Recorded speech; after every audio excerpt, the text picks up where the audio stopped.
Oi, pessoal. Hoje nós vamos falar de análise de algoritmos recursivos. Lembrando que, para se calcular o tempo do algoritmo, a ideia é se concentrar na quantidade de instruções que o algoritmo executa e expressar elas, esse número, como se fosse uma função da entrada dada para o algoritmo, tá? E basicamente o que define o tempo do algoritmo são as estruturas de repetição que o algoritmo contém em seu corpo, tá certo? Pois bem, nós vimos como mensurar essas estruturas de repetição, ou seja, a quantidade de repetições que elas causam, tá? Mas o que acontece se nós tivermos algoritmos recursivos? Como é que a gente considera? Tá? Basicamente, as estruturas de repetição são os laços, né, o while ou for, que estão contidos dentro de um algoritmo, tá? Mas a recursão também é uma fonte de repetição. Então a ideia é como é que eu mensuro a quantidade de vezes que o meu algoritmo executa, considerando que ele é definido por recursão. É este o desafio de lidar com algoritmos recursivos. Bem, todos já conhecem o conceito de recursão baseado na definição de função recursiva. Mas recursão é um conceito matemático que permite que uma coisa seja definida em termos dela mesma, tá certo?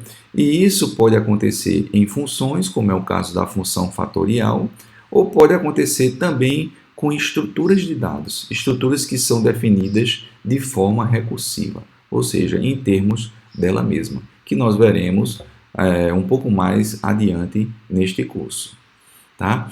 Bem, o template da recursão a ser seguido sempre por qualquer desenvolvedor é, primeiro, toda recursão ela tem um caso base, que é o caso mais simples, onde ela vai parar e retornar uma resposta. Certo? Recursões que não têm um caso base, certo? São chamadas recursões não bem fundadas, ou seja, elas vão se destrinchando a um caso mais simples e nunca param. Elas geram um loop infinito. Tá? Toda recursão bem fundada precisa ter o seu caso base. Tá? E o caso indutivo, que é o caso em que a função recursiva se chama novamente com uma entrada mais simples, até que essa entrada vai sendo simplificada a cada chamada recursiva e ela atinge o caso base. Uma coisa importante também, tá, que de nunca se esquecer, é que um caso base não necessariamente envolve um caso a ser julgado e uma resposta a ser dada. Às vezes o caso base pode envolver diversas situações, tá? Não só uma situação, mas diversas outras situações em que o algoritmo deve parar e dar uma resposta trivial, sem fazer mais computações. Ok, pessoal? Então, mexendo com recursão, sempre foquem nesse modelo daí, que tem nesse template, que é caso base e caso indutivo, para qualquer algoritmo que se queira implementar de forma recursiva. Pois bem, o desafio é, dado que eu tenho um algoritmo recursivo, como é que eu faço para calcular o tempo de execução dele? Quando é laços, é bem intuitivo a gente olhar para as condições do laço e a gente consegue mensurar a quantidade de repetições que um laço tem. Mas no caso de algoritmo recursivo, que a coisa pode não ser tão intuitiva. Aqui no caso do fatorial, é bem intuitivo. Ele recebe aqui um valor, uma entrada que é um n, tá? E ele vai destrinchando essa entrada em uma entrada mais simples através de uma operação de decremento. Ou seja, dou para o algoritmo n, ele decrementa, n-1 processa novamente, que vai decrementar n-2, processar recursivamente novamente, tá? E por aí vai, até que se atinja zero e ele dê uma resposta trivial e tudo é reconstruído. Tá? Toda a resposta total da volta ela é reconstruída. Tá? Então, daqui ele vai simplesmente decrementando até atingir zero. Ou seja, esse algoritmo daqui é fácil de mensurar que ele vai ter complexidade n. Mas outros algoritmos recursivos, a maioria deles, não é intuitiva essa análise. Por isso que nós precisamos de um novo framework para poder calcular o tempo de algoritmo recursivo. Nesse processo de extração do tempo do algoritmo recursivo, nós vamos encontrar algo que se chama de relação de recorrência, que nada mais é do que uma equação ou inequação que é capaz de capturar e descrever a recursão. Tá? Então, aqui está um exemplo do que é uma relação de recorrência para esse algoritmo, e nós vamos aprender como extraí-la, como interpretar e como resolver essa relação de recorrência. Tá? Mas, na realidade, a interpretação dessa relação seria o tempo para processar uma entrada de tamanho n, ele vai ser igual ao tempo de processar uma entrada de tamanho n-1 somado com um tempo constante. Na realidade, esse tempo constante aqui é o tempo gasto para combinar as respostas que vêm da chamada recursiva. Tá? Então, esse meu algoritmo ele faz apenas uma chamada recursiva com uma entrada mais simples, tá? E gasta um tempo constante para poder combinar a resposta que vem da chamada recursiva.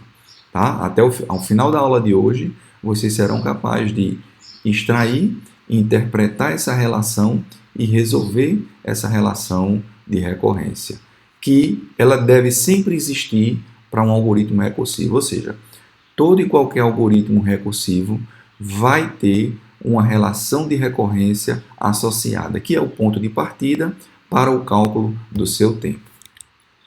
A primeira coisa que precisamos saber como é que eu encontro ou extraio a relação de recorrência de um algoritmo recursivo. Tá? Vamos considerar como exemplo este algoritmo aí que calcula o fatorial. Primeira coisa que eu tenho que descrever é o tempo para poder se calcular uma entrada de tamanho n. Tá? A coincidência de nomes aqui nem sempre vai acontecer, tá certo? Na relação de recorrência, a gente sempre coloca a entrada como n, que pode ou não ser uma variável, o nome de uma variável que o algoritmo recebe. Tá? Bem, feito isso, eu agora vou me concentrar em capturar quantas chamadas recursivas meu algoritmo faz e como é que ele modifica a entrada nessas chamadas recursivas. Tá? No caso do fatorial, isso é simplesmente capturado a partir dessa informação aqui, tá? Em que o fatorial chama o fatorial uma vez só, com uma entrada mais simples, tá? Pega o resultado desse fatorial e multiplica por um número, tá certo? Notem que isso aqui não significa n chamadas recursivas do fatorial, tá? Apenas uma chamada recursiva com entrada mais simples e o resultado ao final vai ser multiplicado por um n, tá? E depois disso, nós vamos tentar descobrir o tempo que é gasto para se combinar as respostas da chamada recursiva, tá? E isso daí é expresso basicamente, certo, pelos restantes dos comandos que estão no algoritmo, que são comandos primitivos que têm um tempo constante. Tá? Então, essa relação daqui do fatorial, certo? Ela faz uma chamada recursiva com uma entrada mais simples e gasta um tempo constante para combinar as respostas das chamadas recursivas. Tá? Vamos ver um outro exemplo de algoritmo recursivo, o algoritmo de Fibonacci, que calcula a sequência de Fibonacci, onde nós damos qual é o termo da sequência que eu quero e ele me retorna. Para o primeiro termo ou o segundo termo da sequência, esse algoritmo retorna trivialmente 1. Para qualquer outro termo, o algoritmo calcula o Fibonacci, o último, certo? O penúltimo, soma os dois, que dá o próximo termo da sequência de Fibonacci. Tá certo? Então, vamos lá. Temos aqui, para poder se calcular aqui a sequência de Fibonacci do número n, certo? Então, o tempo para processar uma entrada, tá certo? A entrada n, ele é o tempo para processar a entrada n-1 mais o tempo para processar a entrada n-2. Tá? Ele reduz a entrada aqui, mas ele faz duas chamadas recursivas. Tá? E o restante do tempo gasto para combinar a resposta da chamada recursiva é constante. Então, aqui estaria a relação de recorrência do algoritmo de Fibonacci. tá certo? Ele faz duas chamadas recursivas, tá? Onde uma ele reduz o parâmetro, né, a entrada em 1, o outro reduz a entrada em 2, ok? Vamos ver esse outro exemplo um pouco mais complexo. Nós temos aqui para calcular a entrada de um algoritmo hipotético, tá certo? Que tem o seu caso base aqui, tá? E tem as chamadas recursivas, que aqui ele divide a entrada pela metade e faz duas chamadas recursivas, cada uma para processar uma dessas metades, tá? Aqui nós temos o tempo constante no caso base e notem que aqui nós temos um detalhe a mais, que é um loop, certo? Que ele vai gastar algum tempo esse loop. É fácil ver que esse loop aqui vai gastar da ordem de n, tá? Que ele começa com 0, enquanto for menor do que n, e incrementa.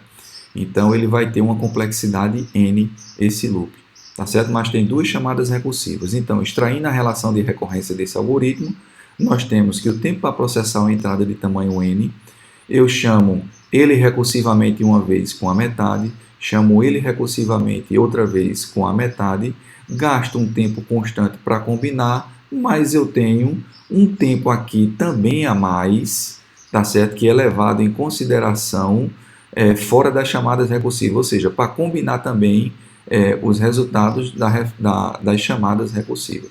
Eu gasto um tempo n. A gente pode simplificar aqui, olhando para essa relação de recorrência, pode simplificar um pouco mais ela. Tempo gasto para uma metade com tempo gasto para outra metade, isso daqui vai dar duas vezes o tempo para se processar uma metade, tá?